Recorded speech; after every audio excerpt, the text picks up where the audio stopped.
தரணி என்னும் மூன்றெழுத்தில் புகழ் என்னும் மூன்றெழுத்து நிறைந்த தமிழ் என்னும் மூன்றெழுத்து அன்னை தமிழை வாழ்க என்னும் மூன்றெழுத்தால் வணங்கி எனது வரவேற்புரையை தொடங்குகிறேன்.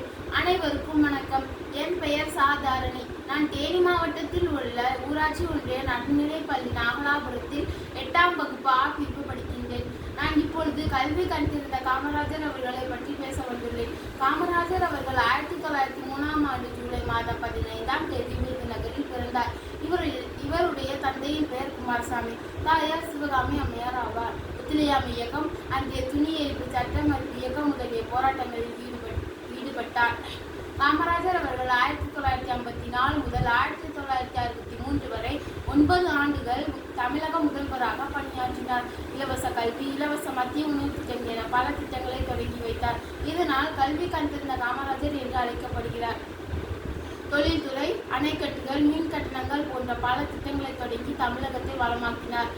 இதனால் காமராஜரின் ஆட்சி காலம் தமிழகத்தின் பொற்காலம் என்று அழைக்கப்படுகிறது. காமராஜர் அவர்கள் 1975ஆம் ஆண்டு அக்டோபர் 2ஆம் தேதி மறைந்தார்.